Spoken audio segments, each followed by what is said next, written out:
Okay, let's begin with the invocation. Vishvam darpana drushyamananagari tulyam nijantargatam pashyan atmanimayaya bahiribodbhutam yatha nidraya यः साक्षात् कुरुते प्रबोध समये स्वात्मानमेवाद्वयम् तस्मै श्री गुरुमूर्तये नमः इदं श्री दक्षिणामूर्तये दूर्वादलद्युतितनुं तरुणाब्जनेत्रम् हेमाम्बरं वरविभूषणभूषिताङ्गम् कन्दर्पकोटिकमनीय किशोरमूर्तिम् पूर्तिं मनोरथभुवां भज जानकीशम्. All right. So I think we'll begin now. What happened to my screen? Okay. All right. So just two remarks. Last time we had done till Doha number 19. And we had said that we are now done with the block of the Vandanas and also the description of Ayodhya, etc. And we are moving to the 9 Doha Chaupai block set of the Nama Vandana, or the importance of the Naam or the name. So of those 9 blocks, we had covered one block. I had also mentioned when we were talking about Hanumanji in the Doha Chaupai block 17. So there was this one Ardhali in the Chaupai, Mahabira Binavau Hanumana, Rama Jasu Jasa Apa Bakhan. So Ram himself sang the glories of Shri Hanumanji. And when we were discussing that, I had said that I'll tell you why is this mentioned here and what is the prasang in which Shri Ram is, kind of hailing Hanuman, but we did not get time to cover that. So I'll just, complete that loop and then we'll start with the next Doha Chaupai block set. So let me just share the presentation where this is covered.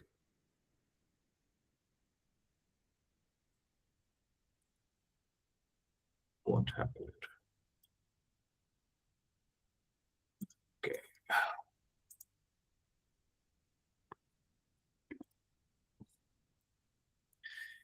Yeah. So this is from the Sundarkand. Now, what's the whole situation in which this praise of Hanumanji is happening? So Sita has been taken away by Ravana.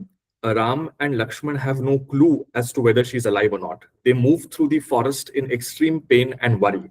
Then there's this whole incident of meeting Sugriv, Bali being killed, Hanumanji and Ram talking, and then sending the taking the whole Vanar Sena up to the coastline, and Hanuman then going to Lanka, checking that everything is okay, burning Lanka and coming back. So Hanuman has now come back after having burnt Lanka.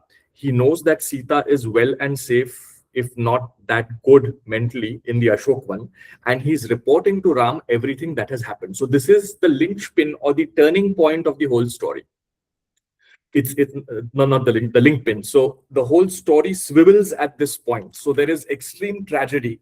There is complete loss and lack of hope.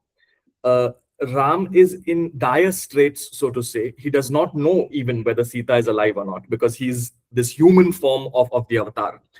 And it is at that moment that Hanuman comes and says, she's alive. So at this point in the whole Ramayana, that's the high point or low point, depending on how you see it.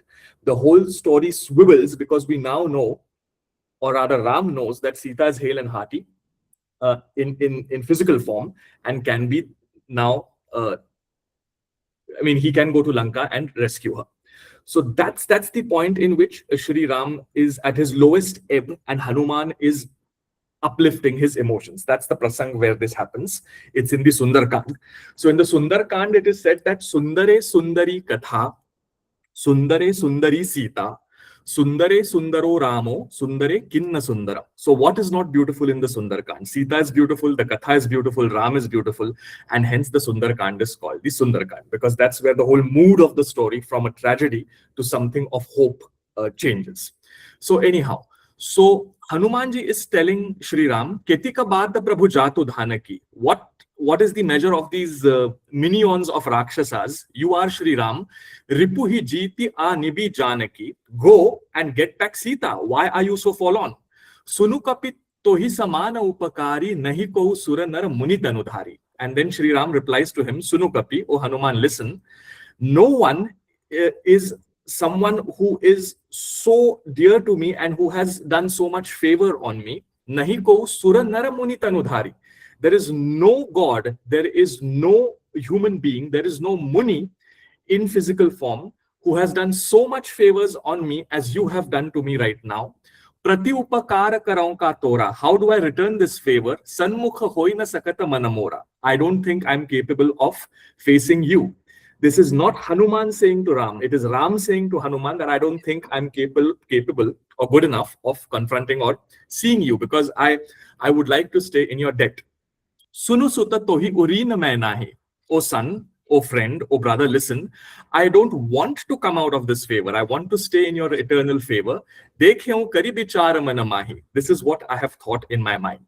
Puni puni kapihi chitava suratrata. And Hanuman was so embarrassed. He was so overwhelmed that his hair stood on end. And he was looking at Shri Ram again and again. So this is one of those beautiful jhakis in which Shri Ram is completely thankful to Hanuman. Hanuman is embarrassed. He doesn't know why Shri Ram is saying like that. And he's looking at Shri Ram again and again. Lochana Neera. His eyes are welled with tears. Pulaka Atigata. His hair is standing on end. Or the technical term for that is horripilations, but hair is standing on end. Suni Prabhu Bachana Bilo ki mukha gata harashi Hanumanta. And seeing Ram say as such, Hanuman is very happy and he falls, he prostrates at his feet. Trahi trahi Bhagavant. Oh Lord, save me, save me. Please don't say this to me. So this is the Sundarkand Prasang, which is being referenced to in the praise of Hanumanji that we had covered last time. So that's the context with which we are speaking. Yeah, Sajali, you have a question? Not a question, but I don't think I've ever heard that somebody wants to stay in somebody's debt. So that's, I'll just at this point say it's different. Otherwise, one is, look, I'm indebted to you, and at least the context I'm familiar with is, look, how do I repay it or so on? And here he's... So this... Sorry, go ahead. No, here he's almost willingly and lovingly quite equally devoted to Hanumanji. That's the sound, the feel of it. With equal devotion, he's saying, I want to stay. So that was just so different for the years. Yeah, so this in fact is quite common in Marathi also. We say ki runatna utarai hoycha nahi hai. We do not want to come out of debt. So we say this to people who are very close to us, very dear friends. Like a brother, where we say we want to remain in your debt. We don't feel that we have to set ourselves free by coming out of the debt. We want to stay indebted. So it's a phrase in Marathi also. Runatna utarai hoycha nahi hai. Or utarai hota yenar nahi. It's impossible, however I try to come out of that debt. So it is across languages. Okay, so it's impossible to come out of this debt. Okay, but do I want to willingly, lovingly, devotedly stay is quite delightful, really. Yeah. And it's both. So when you say ki utarai hoycha nahi hai, you also, the implied meaning is whatever you do, it is impossible to come out of that debt. And it's a debt of love. It's not a material debt. So as a Punjabi, full-grown Delhi Punjabi, I've changed my accent for that. Yes, definitely, I can't get over some debts, but I haven't heard that in the Punjabi context. But beautiful. Yeah, but it's there in Awadhi. It's also there in Marathi. Okay, so this is the reference that I had not found time to mention last time. So we have covered that now. There was another point I wanted to make in which I was wrong. So I think, Preeti, you had said that there is Adhik Maas this year, and I had said, no, there isn't. Yeah. But I was looking up the calendar and it's beginning on 17th of May, which is a bit weird that we have to talk about the Indian calendar in the Gregorian date, but that's the date we follow. So you were absolutely right. We do have the Adhik Maas this year, beginning on the 17th of May. So I just wanted to clarify that. Okay. All right. Okay, so now we'll move on. We had covered till Doha Chopai block number 19, in which we had said that the monsoon season is like Bhakti and the Savan Bhado, Shravan and Bhadrapad are the 2 months of Ram Naam. We now move ahead with the glory of the Naam further. आखर मधुर मनोहर दो बरन बिलोचन जन जिय जो सुमिरत सुलभ सुखद सब काहू लोक लाहु परलोक निबाहु कहत सुनत सुमिरत सुठिनी के राम लखन सम प्रिय तुलसी के बरनत बरन प्रीति बिलगाती ब्रह्म जीव सम सहज संघाती नर नारायण सरिस सुभ्राता जगपालक बिसेखि जन त्राता भगति सुति अकल करन विभूषण जगहित हेतु विमल विधुपूषण स्वाद तोष सम सुगति सुधा के कमठ शेष सम धर बसुधा के जन मन मंजु कंज मधुकर से जीह जसोमति हरिहल धर से एक छत्रु एक मुकुट मणि सब बरननि पर जो तुलसी रघुबर नाम के बरन विराजत दो. Okay, so now we go ahead with the Naam Vandana, a very beautiful block of the Naam Vandana. We have to relish and savor each and every word of what's happening here. Now, it would be interesting to know that while this was being written and it was being recited by the Kathakars, India was largely illiterate. So even currently, we don't have 100% literacy. Just imagine what was the situation in 16th, 17th century when this Katha was being written. And the Rāmacaritamānasa, of course, is a written text as much as it is an oral tradition. So with this context, let us now savor these verses. Akhara is akshar, something that is imperishable, or the lettering. Madhura, manohara do. So we are talking of the Naam Vandana here, and he's referencing to the words Ra and Ma, or the letters Ra and Ma. So ये दोनों अक्षर मधुर है और मनोहर है. They are extremely beautiful and sweet. So you have this verse, कूजन्तं Ram रामेति मधुरम मधुराक्षरम आरुह्य कविता शाखाम वंदे Valmiki कोकिलम. So it is imagined that Valmiki is like a kokil bird, a cuckoo, singing on the branches of the tree of poetry.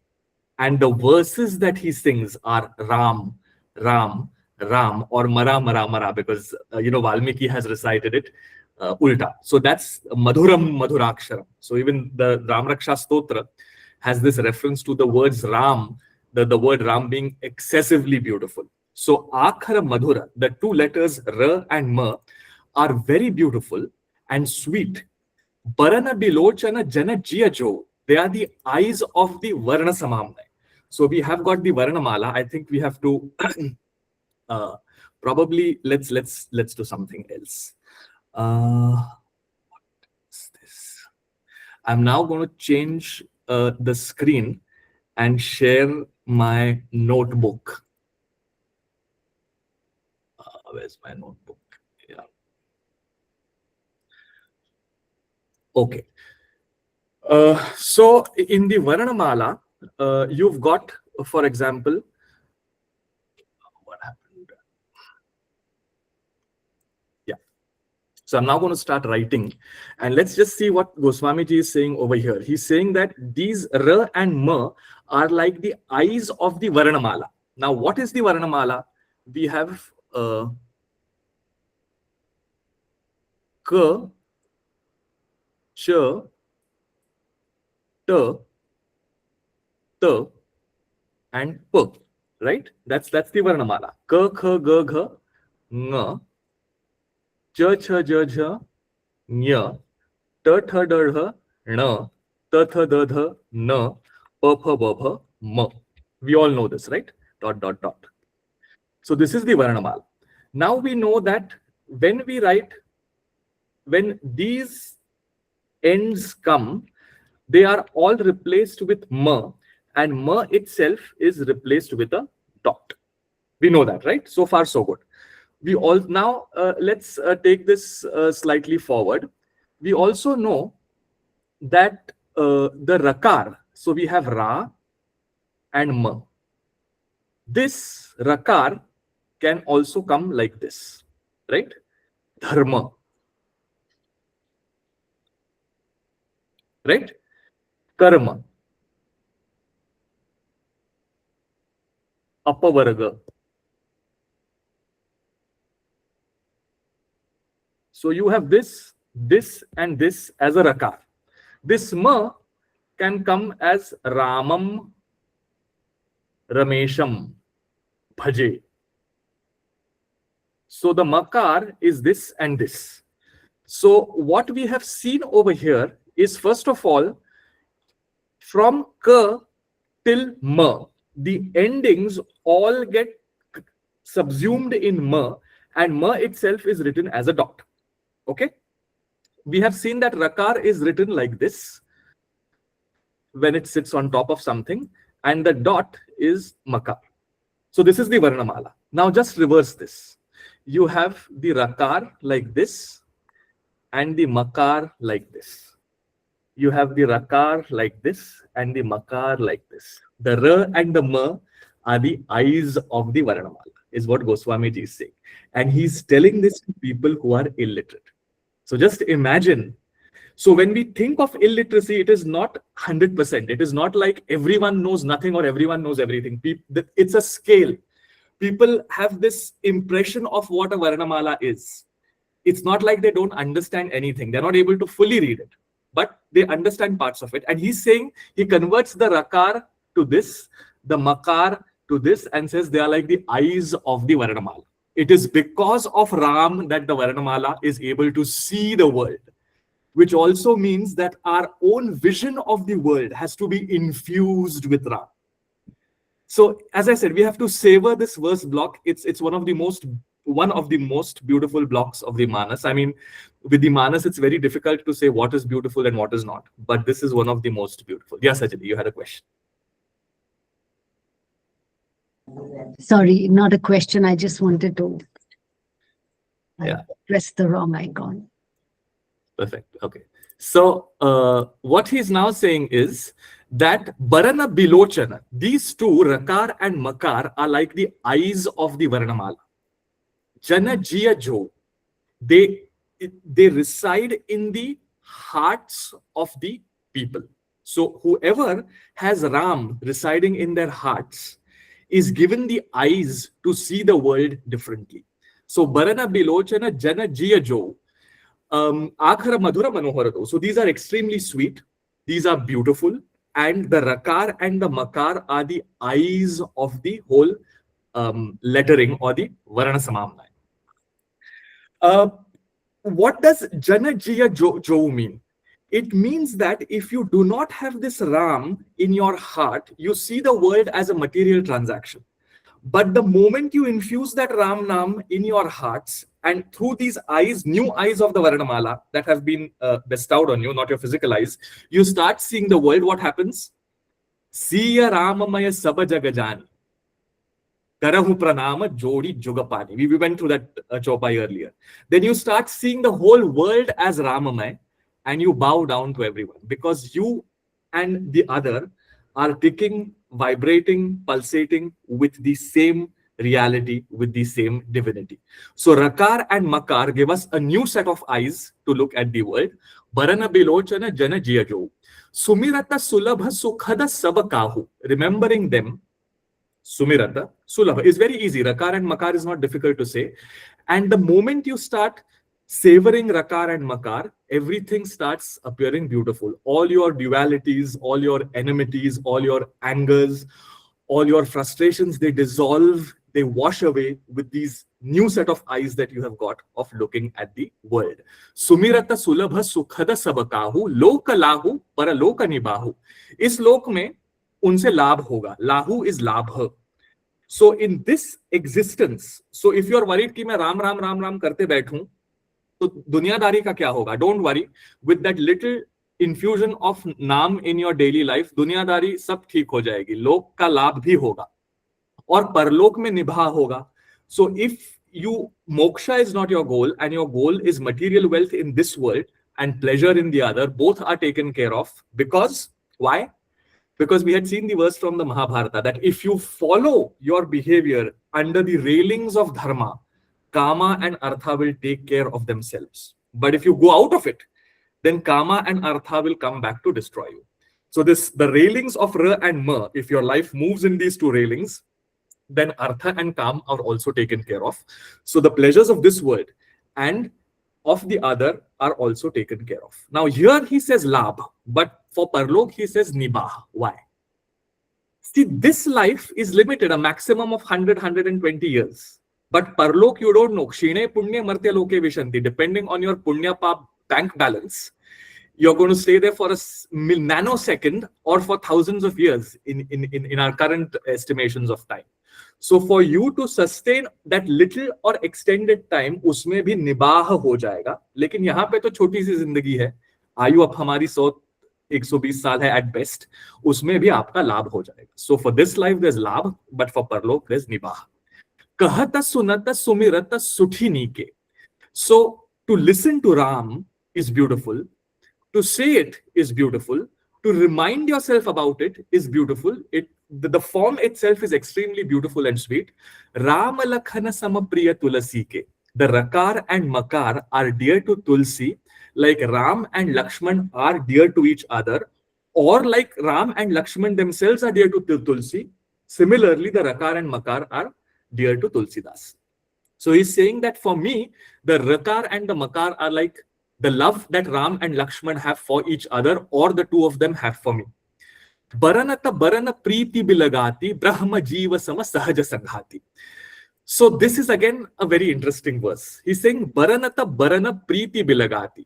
If you start describing the beauty of only the Rakar or only the Makar, that beauty starts dissolving. You have the beauty comes out only when you say Ram. But if you just say Ra and if you just say Ma, it's not that beautiful. Why? Brahma Jiva Sama Sahaja Sanghati, because the Rakar and Makar are like Brahma and Jiva together. They are one. But if so what is actually happening here? He's packaging in a quarter the densest of philosophy. Brahma Jiva Sama Sahaja Sanghati. So again, we have to explain this through some notepadding.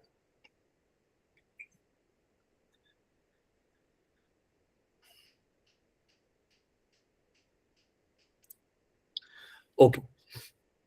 So what Goswamiji is trying to tell us over here is, you have Rakar and you have Makar, but the beauty of the Rakar and the Makar is not going to come out if you look at them separately. So this is individuality.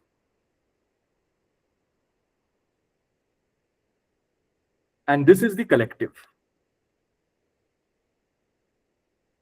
Pardon my handwriting, but individuality and collective. Yeah. So over here in the individuality, we have 4 states of being, or rather 3 states of being. We have Jagrat, we have Swapna, and we have Sushupti. This is sure. Right? We have these 3 states of being. Over here, what is the Jagrat for the individual? It's the waking state, right? Vishwa, yeah, the waking state. Vishwa. Swapna is Tejas. And Sushupti is Pradnya. For the collective, what are these three states? Vishwa is Virat. Oops. Vishwa is Virat. Tejas is Hiranyagarbha. My screen is falling short. How do I change this? Yeah. Tejas is, I hope I am not completely illegible, Hiranyagarbha.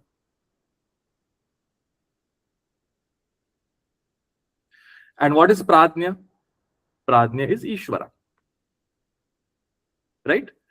So this is Vedantic terminology, but what he's saying is the Rakar and the Makar are the individual and the collective, the Vyakti and the Samashti. If you look at the Vyakti, if you look at the individual, or if you look at the collective, or the two of them are not beautiful on their own. But what is beautiful is when you realize that the Tat Padartha, the Tat and the Tvam are one and the same, because both the individual and the collective, they reside in the same Brahma. That Brahma is identified in Ram. Oops. That Brahma is identified in Ram. So if this is very problematic to understand, leave it. But I don't want to dilute what Tulsidas ji is saying, because this is exactly what he's saying. He's saying that Ra and Ma represent the individual and the collective. If I just look at myself, I'm not so beautiful. If I just look at everything else as othered from me, that is also not very beautiful. But the moment I realize that what resides in me is also residing in the collective, and the two are essentially based in the same Brahma, are the same Brahma, then suddenly there is beauty. There is Sat, Chit, and Anand. And he's saying that this is possible only through the words Ra. So, Ra and Ma of that, Ra represents Tat Tvamasi and Ma represents Aham Brahmasmi. And the two are the same is depicted in Ram. So, this is, he's doing this in, remember, 1/4 of a verse. Now, if you are not used to this Tejas, Pradnya, etc., just ignore it. It doesn't matter. What he's trying to say is that the individual and the collective are one, and which is why Ra and Ma said together are beautiful, but not said separately. That's what he's trying to say here. Brahma Jiva Sama Sahaja Sanghati. There is a very easy union. Sanghat is a cusp. There's a very easy union, or there's a cusp of the union of Brahma and Jiva. So don't feel yourself to be limited against a divinity that is outside you, Brahma. Your limited individual self as you think it to be, and limitless power of Ishvara are basically the same in Brahma. So Brahma Jiva Sama Sahaja Sanghati is Ramna. Nara Narayana Sarisa Subhrata. So Ra and Ma are like Nar and Narayan.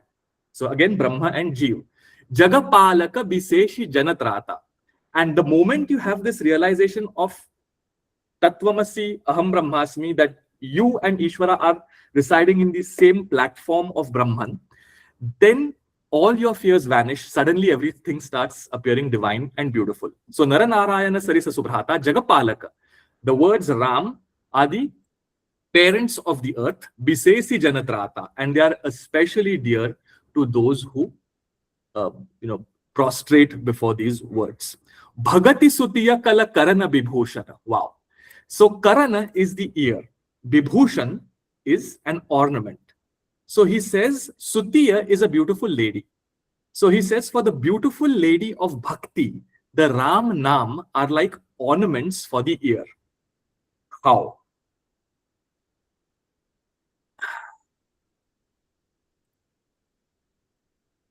How is the Ram Nam an ornament for the ears of Bhakti? So these are the ears of Bhakti. We have seen that the Rakar is this and the Makar is this, right? And suddenly you now have the ears of Bhakti being embellished by Rakar and Makar as two beautiful earrings. So this is a physical way of visualizing what Goswami ji is saying.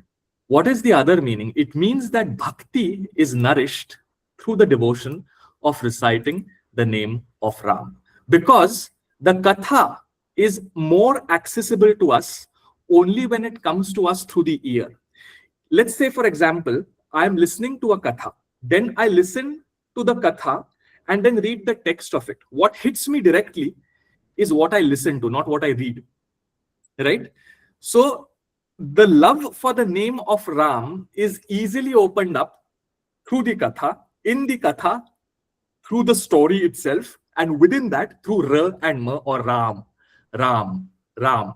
And that Ram, because of that Rakar being like this and the Makar being a dot, they act as beautiful earrings to the lady of Bhakti, is what Goswami ji is saying over here. So Bhagat is, yes, Sajali.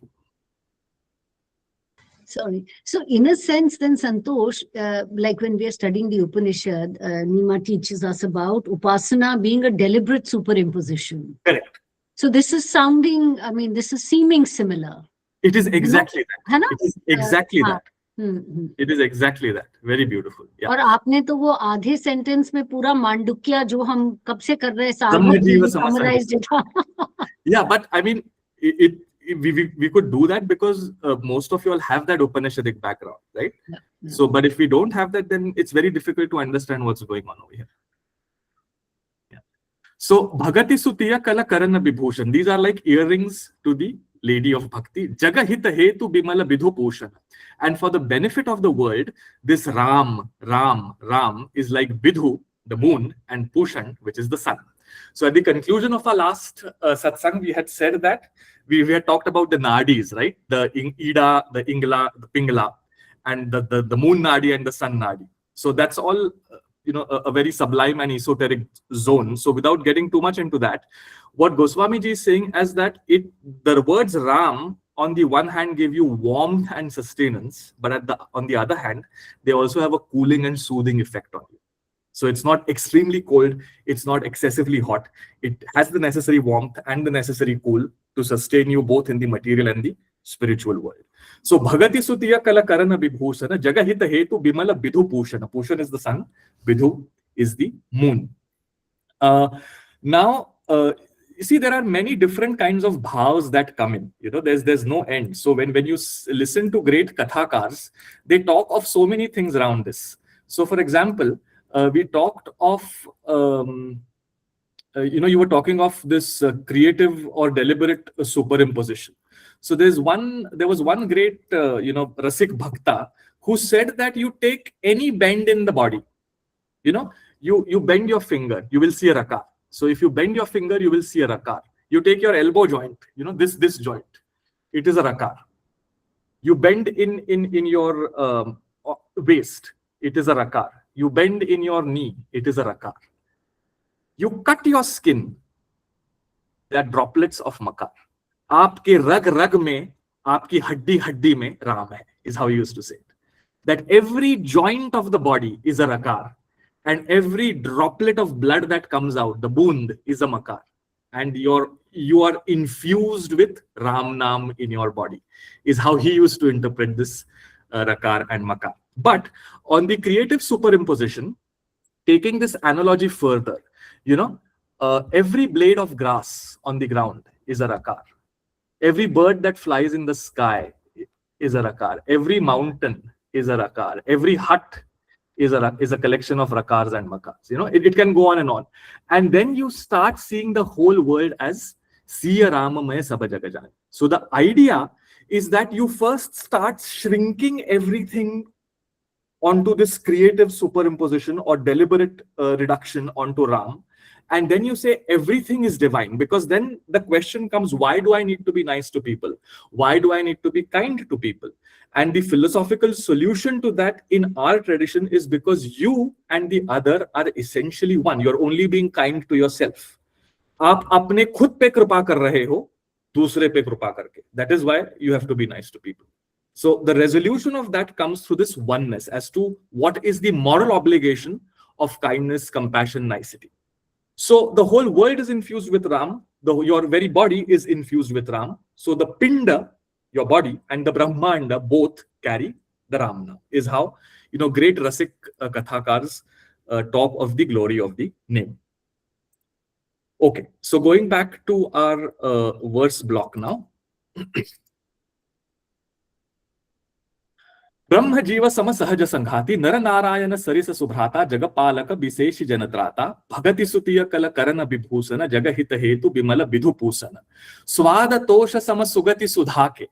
So Ram, Ram, Ram, Ram are like nectar.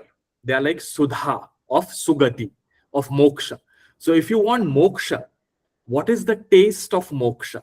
Uska swad Ram hai. और उसका तोष, संतोष, satisfaction भी राम है. So because moksha can be very frightful because everything is one who relishes what? So it is the Ram Naam that brings out this relish in Sugati, in moksha. Kamatha sesa samadhara vasudha ke. But it's not all spiritual. The very existence of this word, Vasudha, is the earth. So Rakar and Makar are like the Kamat. We are not going again into the churning of the ocean, Samudra Manthan, because we've dedicated an entire session to that. But now these references are very easy to catch. The Kamat, the Kachap, the tortoise on which the Sheshnag resides is the Ramna. The tortoise is the Rakar, the Sheshnag is the Makar, and the Ra and the Ma give sustenance to earth. So just imagine what will happen if you think that the whole world is for me to win over. Everything has to be a function of my greed. You will end up destroying the earth. But if you realize that this whole world, the universe, is an expression of divinity, there'll be a natural urge to coexist peacefully. So we often talk in the modern age of tolerance. When you tolerate something, you know that he's not or she's not quite right, but you're still tolerating. This is going beyond that. It is saying that essentially everything is pulsating with the same divinity. So it is about mutual, respectful coexistence. It's not just tolerance. So the earth is sustained through Ram Naam, because otherwise, if everything is a function of greed and if there is othering of the whole world apart from you, we are in for battles, wars, confrontation. But if you have as Jagadadhar, if you have got as the base of the earth compassion, love, because of the understanding that everything is one, then you are basically providing an adhar, a support to the existence of the earth through Ram Naam. So he's saying that the Ram Naam, through the understanding of everything that we've tried to unfold so far, through that understanding of the Ram Naam, it acts as a sustainer of the earth, because then you don't end up destroying it. Janamana manju kanja madhukarase. So Janamana manju kanja madhukarase. So the mana is the mind. Now this is again very interesting. He's saying that for the mind of the people, which are like the lotuses. So he's saying that our mind is like the lotus, and the Ram Naam is like a bee that hovers around that lotus. Ab ye reversal kaise ho gaya?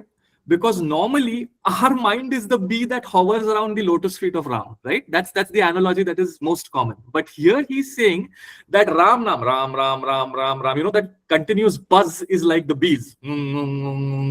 That is the bee buzz, the Ram Naam.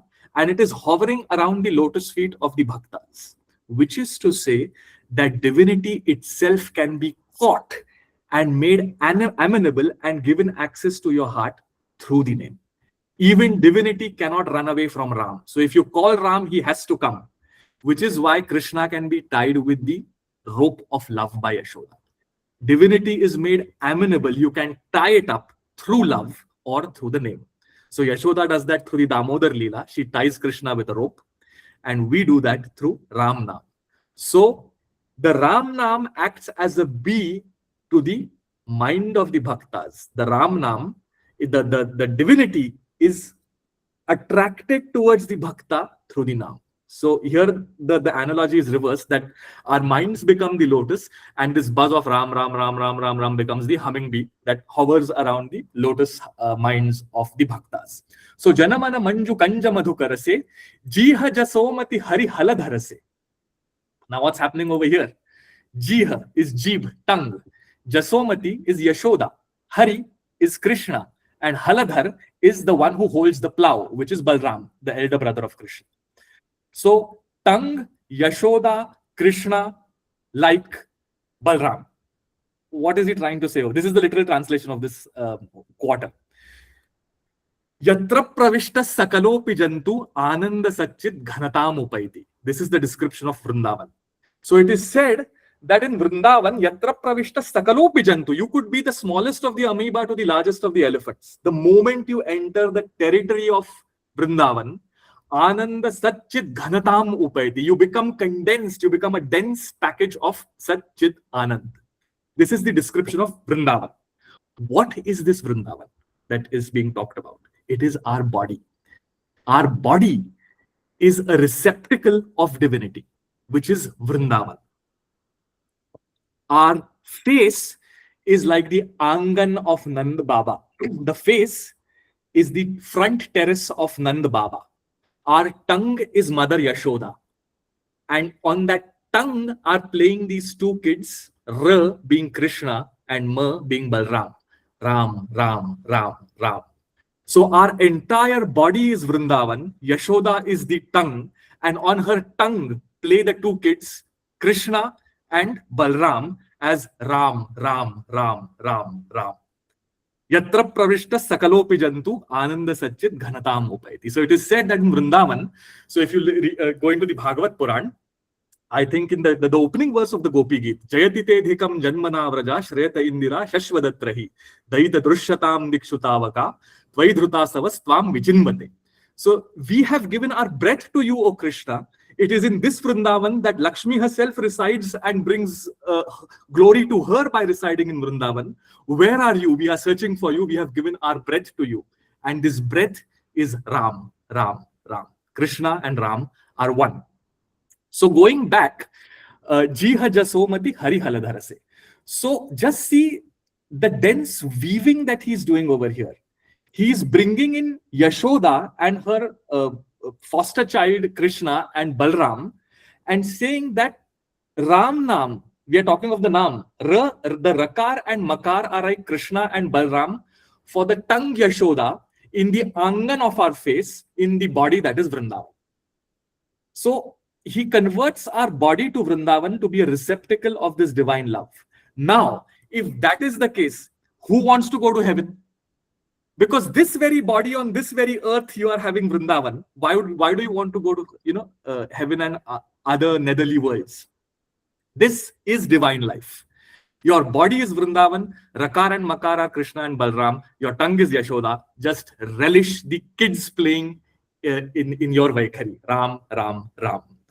And then he tops this whole Ram Nam Doha Chaupai block with Eka Chatru Eko Mukutamani Sababaranani Parajo. He says one is like a chatra, a chata, and one is like a crown jewel, gem. Sababaranani Parajo, on top of all Varnas. We saw that the Rakar is the Ref, Dharma, Artha, Apavarga. We saw that. So he says that is like a chatra, and the money is like a jewel. And it is this Rakar and Makar that brings shine to all other Varnas. Without Ram, there is no meaning to the Varnamala.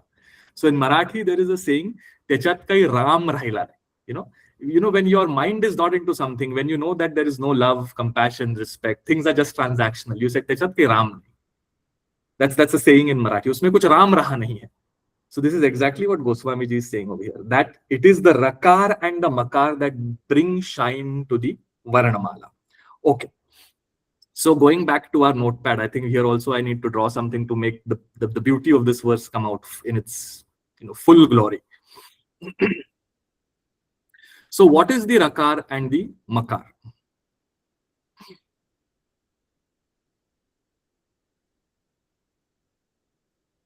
So he's saying that these two Varnas are like the umbrella. So this is the umbrella, Chhatra.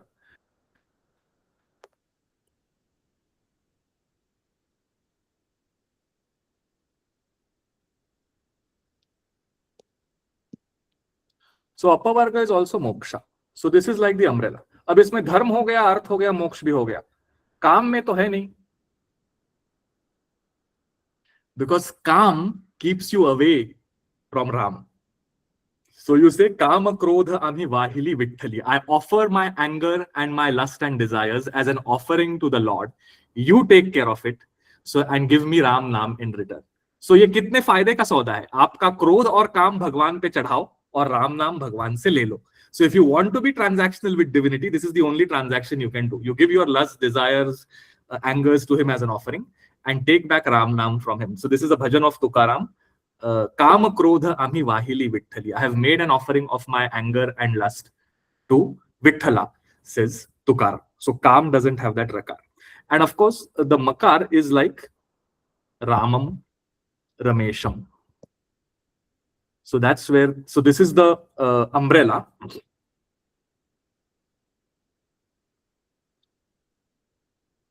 So this is the umbrella, the chhatra and the jewel in the crown of the Varanamala. Okay.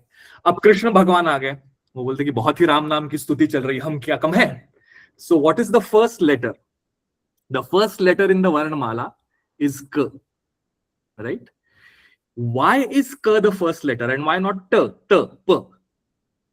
He says कि मैंने मेरे नाम से उसको ऊपर किया है, which is why it comes as the first name.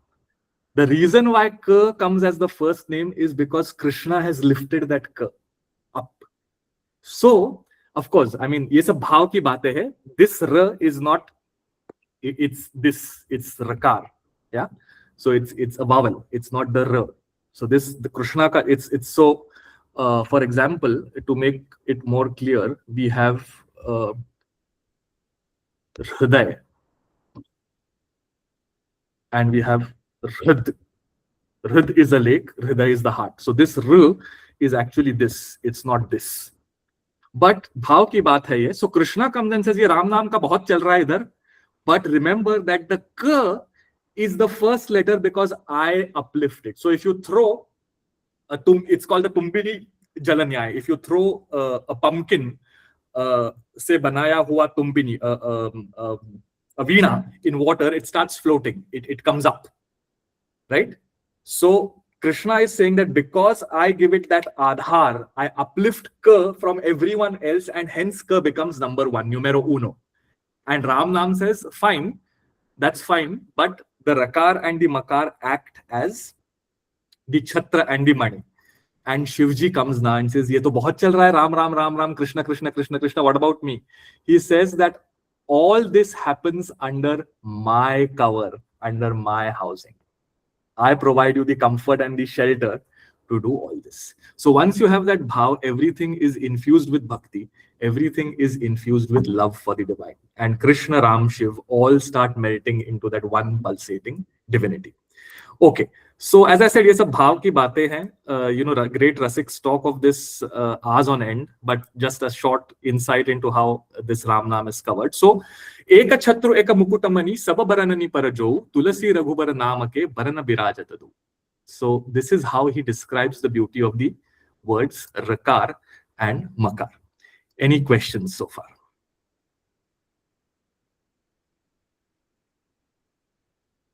Yeah, Sajili. So I think more an observation, because repeatedly so far you've reminded us about the Gyan Bhakti Samuchay kind of thing. And I think in this whole Doha Chopai set, it's so beautifully evident. And what struck me actually was, if you're immersed like this, then there's no way or there's no space for arrogance. Totally. He's also spoken about arrogance. So that's what I was thinking, that it's because he's immersed like this. I mean, everywhere he's seeing the ra and the ma and the bone and the bend and etc. etc. So that's a very intense immersion. Yeah. And he's also bringing the Ram Naam after he's done the Vandana of Sita, of Ram and Sita and Ram together. Gira aratha jalavichi sama kahiyata bhinnana bhinna. And after that, he begins the Vandana. So for him, the Ram Naam is the highest pedestal of his expression of bhakti. Okay. And to that extent, I also think he prepared us to be receiving of this beauty and the subtlety of it. अगर ये शुरू में पहले कह देते, जो भी उनका logic होता, आप उस logic से समझाते, but I'm not sure there would have been that we would have been that receptacle for it. That's so true, because everything that we have done so far is like washing away one sharp corner after the other. He's smoothing the stone before starting to carve out the sculpture. But if he gives this as the first opening, then we are like, what is going on? Because we have too much intellectually sharp barbs and corners. But he's slowly managed to kind of organically sandpaper them away. Let the juices flow of rasa. And once we open our hearts to it, then he comes out with these gems. So you're absolutely right. He's prepared. He has prepared us, and now he's taking us slowly into the beauty of the now. Yeah. Yeah, Aparna. I was also just thinking that before this, there was that whole section where he's in doubt about his ability and stuff. And he's just so incredible. Like, I mean, like he's a boss, Yeah. I don't know. It's just amazing things that he just keeps coming out with these incredible things as a poet. It's just mind blowing. Yeah, it is. And he says that it is because of the grace of Shiva. So, he's also melting all these great divinities into one pulsating divine block that he's giving access to. So it's just wonderful what he does. Yeah, because even when just now earlier when you started explaining about the Rakar and Makar, I was just thinking like, what about the others? Like, and then later it gets addressed. Yeah, with the Krishna and Shiva. I was thinking like all the people who are not Ram Bhakts, like if they're Krishna Yeah. or they're Shiva or whatever they are, like Devi or whatever, where is then for them, how will it sound? I mean, maybe they have their own some whatever, stuti or something that they look at, and somebody's done this kind of thing with that name, or God knows, I don't know. Yeah, I mean, if like the Krishna, they say that all this is fine, but the Varnamala, for you to be able to reach Ra and Ma, begins with Ka, and Ka exists because I hold it up. Or Durga comes and says, you become a triumphant umbrella because I hold it on my head as Durga, the above the Ka. So all the deities have their little takes on the Varnamala, and it's more of how do we say, a healthy fight. It's not like you are at each other's necks, because ultimately at a deeper level all these divinities are pointing to the same truth. Yeah, I was just thinking, he's repeatedly told us bhin, bhin. Yeah. And then, of course, you can have your play with that. Yeah. I also think that at a certain level, this is a language of love. It's really when you are so devoted to that version of Ishvara. It could be a Devi, it could be Krishna, it could be Ram, but there is an endless amount of meaning that you can derive just so that you can keep on swimming in the ocean of love towards your divinity. And that's why I think so many saints have so many different commentaries on these as well. It is said that desire to stay within the orbit of love. But you're right, I think, Aparna, that, when you have, like you read some of the Devi Granths, and for example, take the Lalita Sahasranam, which is 1,000 names of Devi, they're beautiful.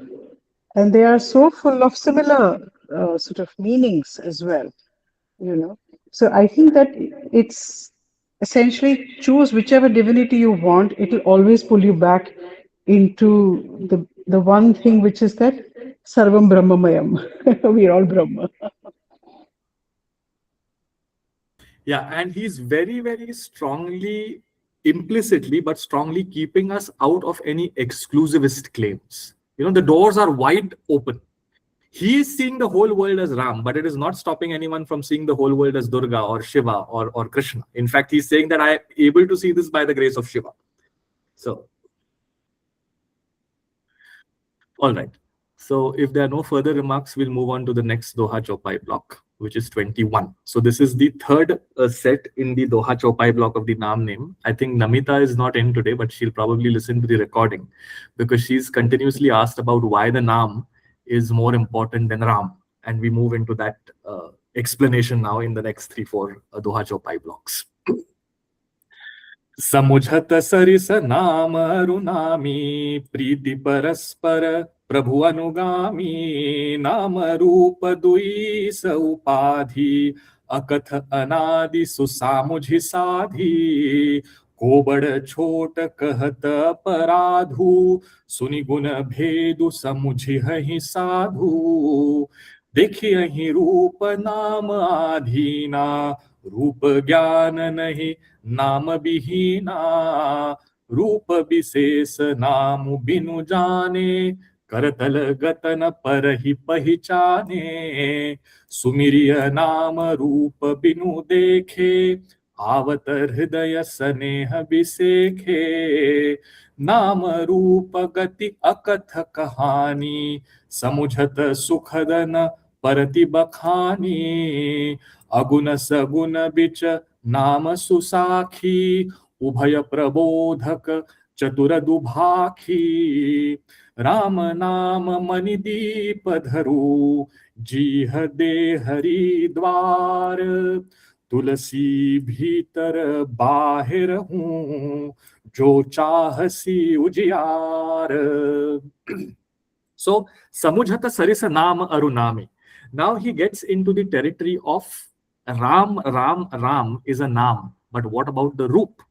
So divinity has four characteristics: Naam, Roop, Leela, Dham.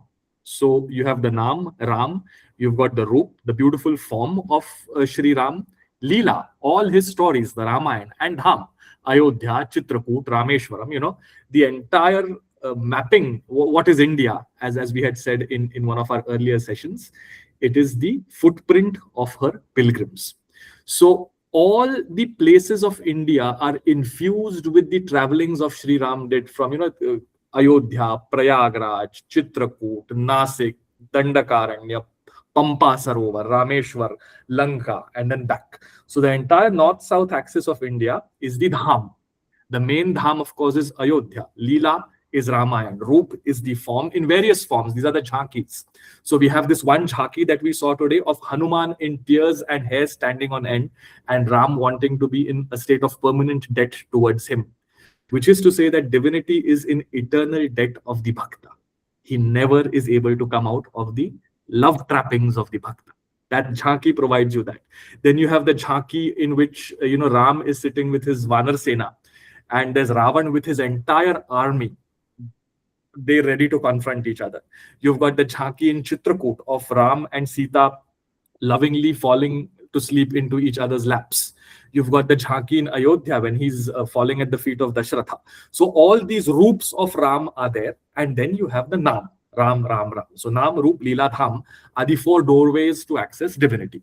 And he's saying that between the Roop and the Naam, they are almost the same. Sarisa is like similar or same. Samujhata sarisa nama arunami priti paraspara prabhu anugami. Now this is also very interesting. He's saying that the Naam and the Roop, Nami is divinity himself, or the Roop of that divinity. Priti paraspara, they love each other. Then the Roop and divinity, they love each other. Paraspara prabhu anugami, like the bhakta follows the beloved, the Lord. But Prabhu, who is Prabhu and who is the devotee in Naam and Nami? Purely by sequencing, Prabhu is Naam and Nami, divinity, is the Anugami. Now this makes complete sense because we've seen that verse that the bee of Ram Naam hovers around the heart of the Bhaktas. So divinity itself follows the Naam is what he's saying over here. So if you say Ram, divinity will come running towards you, which is to say that Ram is the Prabhu and the Anugami is divinity. Divinity is a servant to the Naam, is what he's saying over here. So you have this story of Ajamil in the Bhagavad. He just says Narayan and Narayan comes. You've got we've repeated this so many times, Gajendra Moksha. He throws up a lotus and Vishnu comes flying down. So there are so many stories where the Naam, just pronouncing it, has brought in divinity. Because divinity is subservient to the Naam. So what he's basically saying here is that Naam and Nami it's very difficult to say who's who, but I'm quite sure, says Tulsi, that the Nami, divinity, comes to the call of the Naam, like the bhaktas go to the Prabhu. Nama Rupa Dui Isa Upadhi, both of them, Naam and Rup.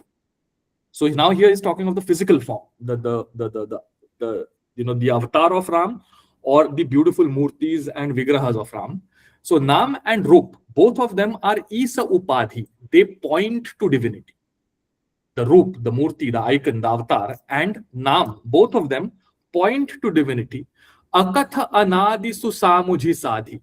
But understanding what they actually mean is akatha. It is indescribable. So he describes everything and then says it is indescribable. It is anadi. It is eternal. So what was the beginning? Who started this? Who invented this? No, it was always there. Multiple earths will come and go. Multiple moons will set and rise. Multiple suns will get destroyed. The earths will form again. But Naam and Nami stay as they are eternally, anadi. Susamujhi Sadhi, and they are in complete union with each other, Naam and Nami. O bada chota kahata aparadhu. If you ask me, who is big, Ram or Naam? It is, oh my God, it is such a crime to answer that question. I will not answer that, says Tulsi. He later does answer that. But right now he's saying, I will not answer that. Suni guna bhedu samujhihi sadhu. All of you all are intelligent enough, you're well-meaning enough. So you apply your discrimination, understand their good qualities and their differences, and form your own opinion as to who is greater, Naam or Rup. He says, I will not answer that directly now. Dekhiya hi Rupa Nama Adhina. It is seen in the world that the Rup, the form of Ram, is a function or is subservient to, Adhin hai, kiske? Naam ke, to the Naam. So the form is subservient to the Naam. Rupa Jnana nahi Nama Bihina. And if you have Naam, then you clearly know. So for example, I start telling there's this beautiful form with lotus eyes, and his hands, the fingertips reach his knees, and every organ of his body is well formed. You will have no idea what I'm talking about. The moment I say Ram, you know what I'm talking about. Or for example, the skies are clouded with blue hues, and the rainbow is looking like a peacock. When I say the sky and the rainbow is looking like Krishna, you know what I'm talking about. So the Naam, the mnemonic, it is a memory aid. Or what was the word you used, Sajali? Creative sublimation or Deliberate superimposition. Deliberate superimposition. So you shrink everything to that Krishna, Ram, and then when you say Ram, this is Ram, this is Krishna, then you immediately know what is being talked of. Or when you say there's this beautiful lady, she has a tongue out, there's blood flowing, she has 10 hands. The moment you say Kali, you know what is being described. The moment you say Durga, you know what is being described. So Rupa Jnana nahi Nama Bihina. You can have an entire form in front of you, but if you don't have a peg of a name to it, you will not know what's happening. Roop ka gyan naam ke bina nahi ho sakta, is what he's saying. Rupa Jnana nahi Nama Bihina. Rupa Bisesa Nama Binu Jane Karatalagatana Parahi Pehchane. So there's this Hastamlak Nyaya that you have got a little amla in your hand. And if there is something you understand clearly, you say Hastamlak ki tarah, like a little amla. What is an amla in English? Gooseberry, like a little gooseberry sitting on the palm of your hand. You can turn your palm and see it from all sides. It is as clear to me like a gooseberry sitting on the palm of my hand. It's called the Hastamlakanyaya. So he's referring to that Hastamlakanyaya. He's saying that Samujhata Novevavi Rupa Bisesa Nama Binujane Karatalagatana Parihi Pehchane. So you've got entire divinity sitting at the center of your palm. It's right there. But if you don't know that it is Ram, you will not know what access you have. You will just not get it. But the moment you do this creative superimposition, saying everything is Ramamaya, everything is Krishnamaya, then that compassion, that love, that understanding of oneness automatically follow, just as things become clear like a gooseberry on the palm of your hand. But you need to know that it's a gooseberry. So, Karatala, कर आपके हाथ के तलवे पे जो है वो आपको समझ में नहीं आएगा जब तक आपको उसका नाम पता नहीं है, कितना भी उसका रूप आपको गोचर हो. However accessible that form might be to your eyes, you will not know what it is unless you know what it is called. Sumiriya nama rupa binu dekhe. If you just call the name without really knowing the roop, avata hrudaya saneha bisekhe, the form will automatically start arising in your hearts. So, for example, you have read the novel Gone with the Wind. And Scarlett O'Hara, you have not seen her on the screen. You have but the lettering in the book that you have read has created this image of that lady in your mind. The naam has given you access to the roop. But if you see the movie and don't know the names of the characters, the forms will just vanish. But if you peg them, if you attach them to the stories with names, then you know what's happening. Which is why reading a book is a more creative enterprise than seeing a movie. And listening to a story is a higher creative enterprise than reading something. Because then you have that direct access, and then on the mirror of your mind, through the words, through the lettering, through the naam, all the forms become accessible. So this is what Goswamiji is referring to over here. Sumiriya nama rupa binu dekhe. Without seeing the form, if you just have the lettering, the naam in your head, avatar hudaya saneha besekhe, they suddenly open up in your hearts, in the imagination of your mind, because the naam, the akshara, the eternal name is there for you to peg on. So he's implicitly answering that naam is superior to rup. Nama rupa gati akatha kahani. Now the story of naam and rup is not describable. अकथ कहानी है, वो कहानी तो है लेकिन उसका वर्णन नहीं हो सकता. समुझत सुखदन परति बखानी. It is very pleasurable to understand but very difficult to articulate. क्या नाम रूप में कौन बड़ा है, आप क्या बताओगे? नाम ही रूप है, रूप ही नाम है. लेकिन because we are caught up in this body, through the ear, if we hear the lettering, then our heart's imagination opens up to divinity more easily than by seeing something without a name. So the limitation of why Naam is superior to Roop is not because of their inherent qualities or limitations, but it is because of our inherent qualities and limitations. So he's saying that Samujhata Sukhada, it's very easy to understand, but na parati bakhani, so difficult to describe. Aguna saguna bicha nama susakhi, ubhaya prabodhaka chatura dubhaki. So agun and sagun, now he's entering another complex territory. Is divinity having names, forms? Is it visible? Is it having physical manifestation? Or is it sublime, invisible, and everything else is non-divine? Now, it's such a difficult question to answer, because if you say that divinity is outside and is accessible, then who are you? अगर ईश तत्व बाहर है तो उसको देखने वाला कौन है? आप कौन हो? और अगर ईश्वर आप में है तो बाहर की दुनिया तो जड़ हो गई. So it is inside and outside both. It is not just sagun, it is not just agun. जड़ ने चेतन बनाया, नास्तिक दृष्टि है. चेतन ने जड़ बनाया, आस्तिक दृष्टि है. जड़ चेतन अलग अलग है, नास्तिक आस्तिक दोनों की दृष्टि है. जड़ चेतन एक है, अद्वैत की दृष्टि है. There is no differentiation between them. और वही गोस्वामी जी की भी दृष्टि है. He is saying that जड़ चेतन का ये भेद कहने लगोगे तो हो जाएगा. वो एक है, ये समझने में आसान है, लेकिन कहना बड़ा मुश्किल है. Because the moment you say this is divinity, you are externalizing it. The moment you say it is within me, everything that is external becomes dead wood. The two are essentially the same, very pleasurable to understand, very difficult to articulate, which is why he has said earlier that Rakar and Makar, they don't have that beauty as separate entities, but that Ram is all powerful. So similarly, he is saying over here, Aguna Saguna Bicha Nama Susakhi. Bhagwan Agun hai kya? Bhagwan Sagun hai kya? Very difficult to say. Because the moment you start articulating it, you are creating more complexities than you are trying to resolve. But Ram is like a Dubhashi, a translator, an ambassador. A Duolingo. You have this Duolingo app, right? In which you can learn languages.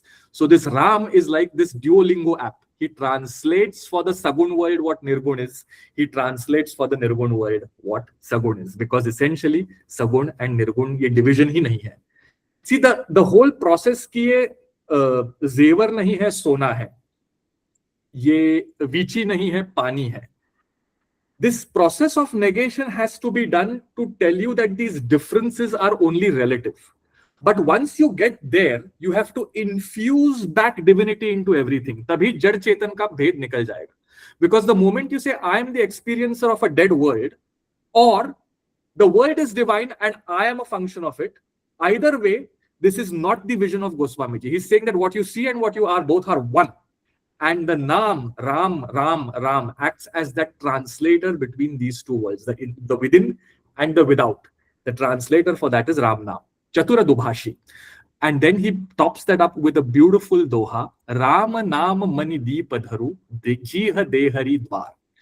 Hold the lamp of the money. So it's not an oil lamp with a wick that can wither away through the winds of Ram. It's a money. It will not be blown away when you start saying Ram. And a money has inherent light. I mean, in the geographical world, of course, it's reflected, right? But in the spiritual world, the money has a light of its own. It is a self-emanating light. It doesn't need any external charge or energy for that light to come out. And hence, it is a money deep. It is not an oil deep. So, Ram Naam क्या है? ये एक मणि है जिसमें उजियारा स्वयं अंदर से आता है, बाहर से आता नहीं है. Deepadharu jiha dehari dwar. Hold that Ram Naam on your tongue, because the tongue is the gateway to the body. Tulasi bhitar bahir rahu jo chahasi ujiyar. And that light will enlighten you within and will throw light to the outside world. So it will give you a vision to look at the outside world with compassion, love, care, and oneness. And it will enlighten you within, calming down all your frustrations, angers, lusts, and desires. So just hold this light of Ram Naam on the tip of your tongue, and there's light within and without. That's where he stops with the next Doha Chaupai block. Any questions?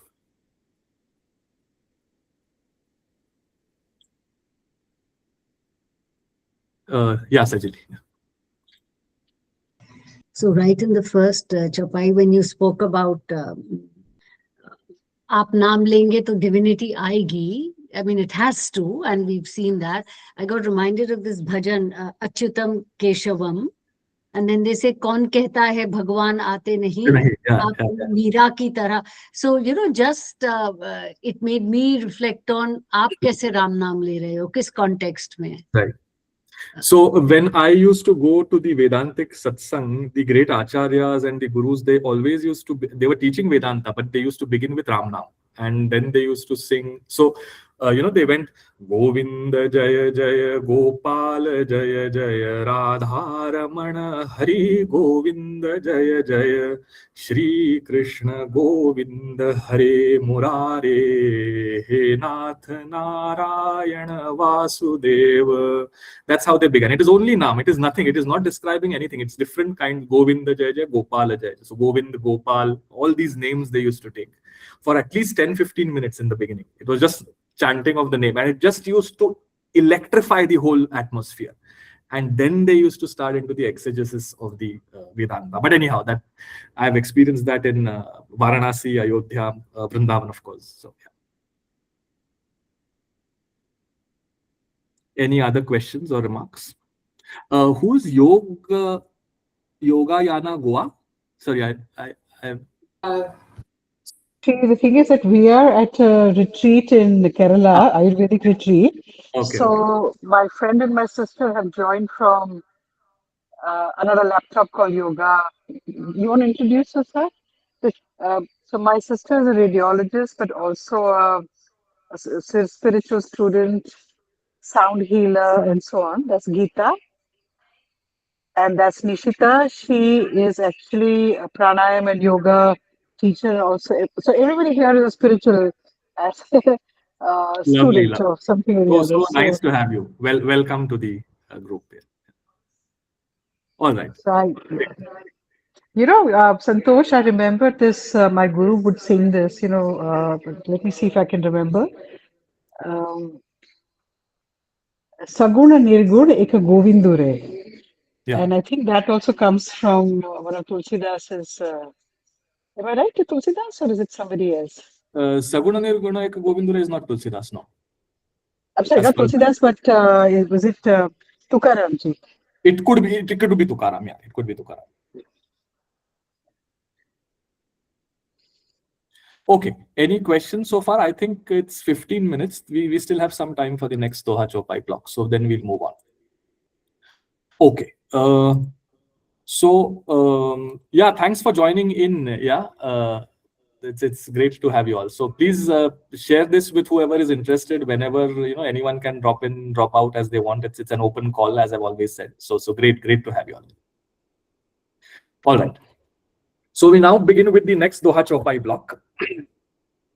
नाम जीह जपि जागहि जोगी बिरति बिरंचि प्रपंच वियोगी ब्रह्म सुखहि अनुभवहि अनूपा अकथ अनामय नाम न रूपा जाना चहहि गूढ़ गति जेऊ नाम जीह जपि जानहि तेऊ साधक नाम जपहि लय लाए होहि सिद्ध अनिमादिक पाए जपहि नामु जन आरती भारी मिटहि कुसंकट होहि सुखारी राम भगत जग चारि प्रकारा सुकृति चारियु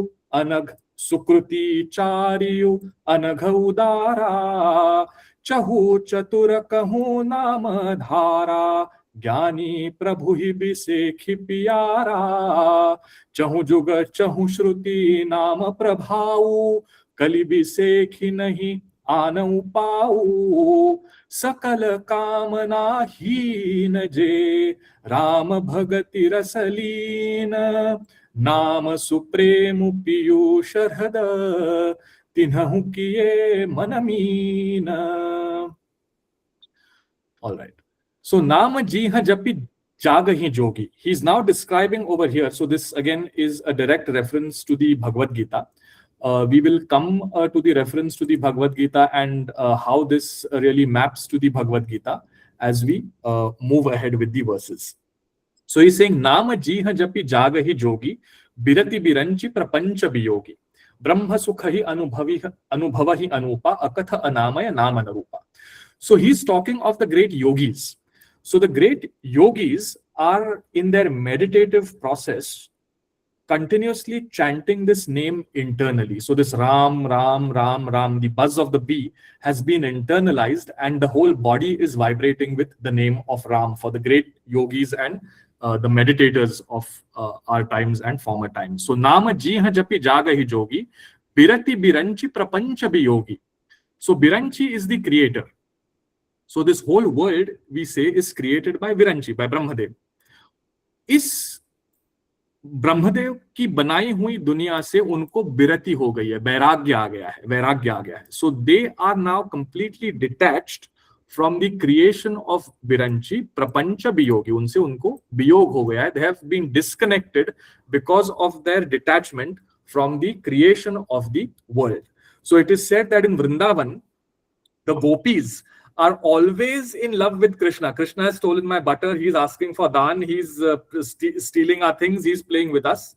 And the yogis say, how do you manage to be 24/7 in Krishna Bhakti? We've given our entire life doing meditative practices, yoga, studies, but still that glimpse of divinity comes to us very rarely.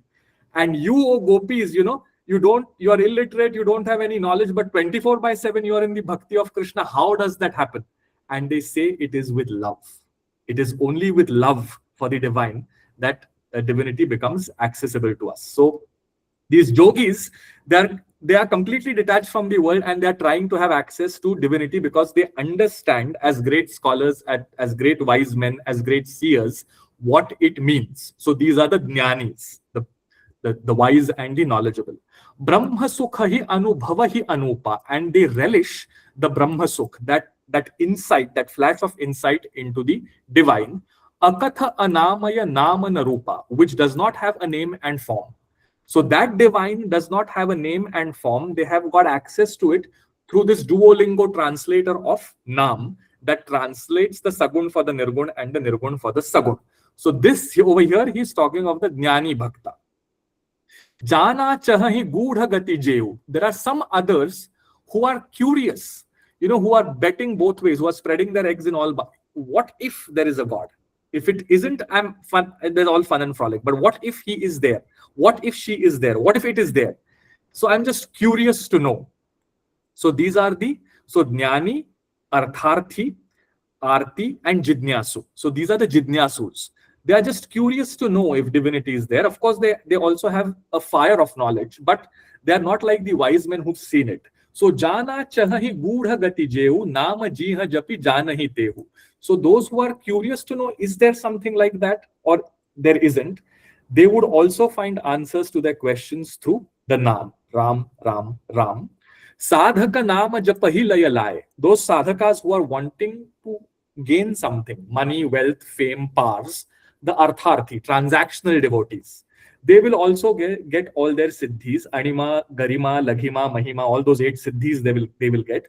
Hohi siddha animadi kapaye. So they will get all their siddhis through the Ram Naam. So the Ram Naam gives you wisdom. It satiates your curiosity. If you're transactional with your divinity, it will give you the returns of that transactionality, which of course become hindrances in your spiritual progress, but it will give that to you nevertheless. Japahi namu jana arata bhari. If you're really downtrodden, distraught, begging, asking, searching for help, the name will provide you to that also. That is the Artarthi, the 4th category of bhaktas. Japahi namu jana arata bhari, mitahi kusankata hohi sukhari. All your worries will be taken care of. The only solution to any worry is to stop worrying about them. Whatever solution is to come of them will come in the fullness of time. You have to do your effort. Things will resolve on their own. The two may not necessarily be interconnected. So the only solution to any of your worries is to stop worrying about them, which is not to say not take care of them, but that equanimity will be given to those Artarthi Bhaktas who are coming there seeking solutions through the name Ram, Ram, Ram. Rama Bhagata Jagat Chari Prakara. There are 4 kinds of Bhaktas in the world: the Jnani, the Artharthi, the Jidnyasu, and the Jnani, Jidnyasu, Artharthi, and Arti, the ones who are really begging for mercy. Sukruti Charyu Anagha Udhara. For all these 4 kind of Bhaktas, the Naam will do its magic. Chahu Chatura Kahu Nama Adhara. For all 4 of them, the base of their sadhana is Naam. Jnani Prabhu hi Bisekh hi Piyara. But the knowledgeable, the first one amongst them, is particularly dear to Shri Ram. Not to say that the other 3 are not, but the first one is particularly dear to Shri Ram because they are the ones who understood the essence. Chahu Juga, Chahu Shruti, Namu Prabhavu. All the 4 yogas and all the 4 Shrutis, the 4 Vedas, have talked about the potency and the importance of the Naam. Kali Bisekhi nahi ana upau. In the Kali Yuga where we stay, there is no other solution. So you don't have access to deep meditation, you don't have access to yajna, you don't have access to upasana. Access in terms of time and the mental state, not in terms of your physical ability to do that. So the only recourse for bhakti in Kali Yuga is the potency and power of the name Ram, Ram, Ram. Sakala kamana hina je Rama bhagati rasaleen. So those who are devoid of any other desires apart from the love of Ram. Nama suprema piyusha hruda tinhahu kiye manami. So the name Hrud is a lake. Remember that this is R and not R. It's not the Hriday wala R, the Rkar, but the R. So for the lake, Nama suprema piyusha hruda. So for the ambrosial lake of the name, those who desire him with no other desire left. So they are not curious, they are not transactional, and they are not in dire straits. But they still desire him. For them, the ambrosial lake of the name exists, and they are like the fish swimming in them. Kiye manameen. The man, their minds become like fish. Meen is a fish. Their minds become like a fish swimming in the lake of ambrosia of the name, for those who desire nothing else but the name. Now, this is a direct reference to the verse from the Bhagavad Gita. But we would know that once, we've done this whole Doha Chaupai block. So now that we've done it, I'll share that verse, which is this. It's from Bhagavad Gita 7:16, 4th Falkanda. Chaturvidha bhajante mam jana sukruti norjuna arto जिज्ञासुरर्थार्थी ज्ञानी च भरतर्षभ तेषां ज्ञानी नित्ययुक्त एक भक्तिर विशिष्यते प्रियो हि ज्ञानिनोत्यर्थम अहम स च मम प्रियः. So this is 7.16 and 7.17, in which he talks of these four kinds of bhaktas: the knowledgeable one, the one curious, the one being transactional, and the one in dire straits. And of these four, everyone is bestowed with what they want. But the one who is really there for the love of Ram, for him, his mind becomes like a fish in the ambrosial lake of Ram. So with that, we stop for today. Any questions?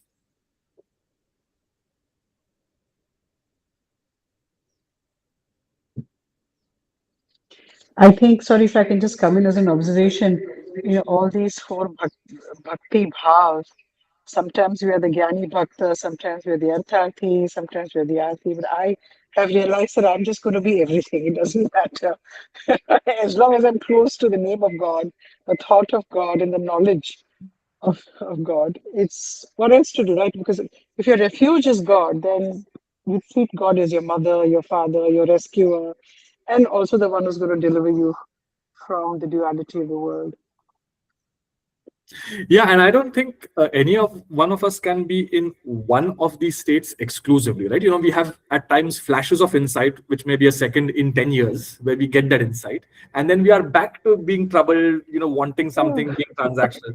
So through all these four layers, we access divinity. But the beauty is you're not blocked from having access to it in whatever stage you are in.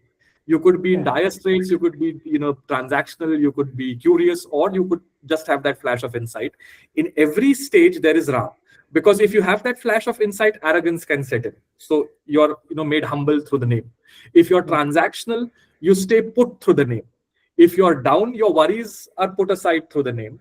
And if you're curious, your curiosities are addressed through the name. So whatever stage you are in, and as you rightly said, Preeti, we are in this stage, multiple times in a day. We keep on flickering through worries, through transactionalities, through curiosities, and very rarely do we have those insights. Yes, Ajali.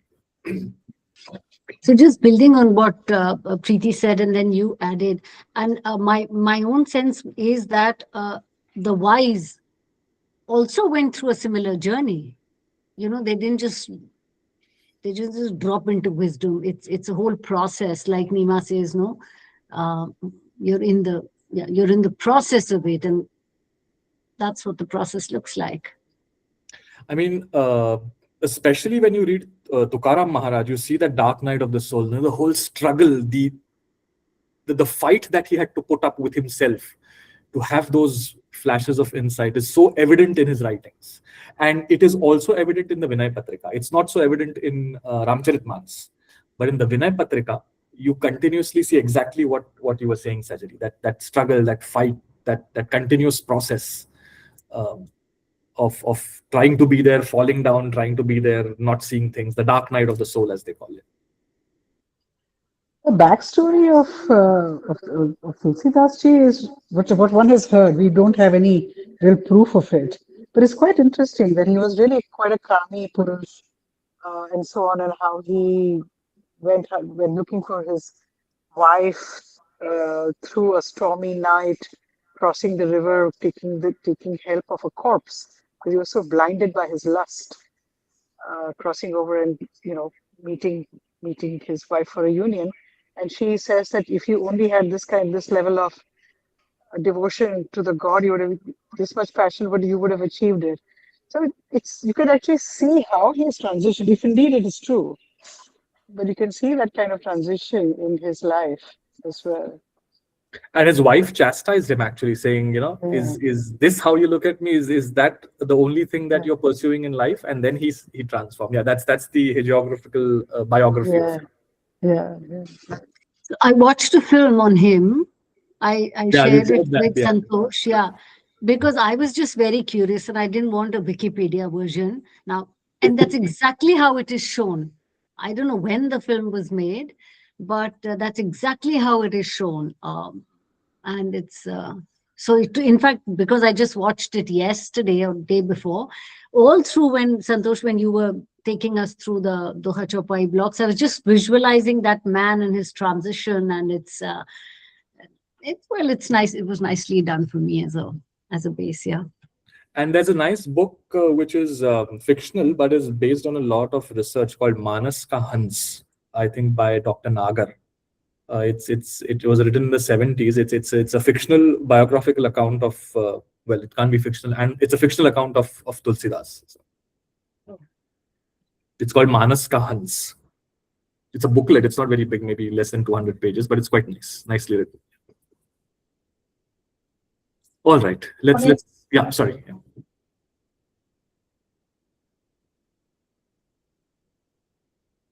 Were you saying something? No? Okay. Let's conclude with our concluding prayer, and then we'll stop for the day. Yatra yatra Raghunath Kirtanam Tatra Tatra Krutamastakāṇḍalim Vāshpavari Paripurna Lochanam Marutim Namatarakshasantakam.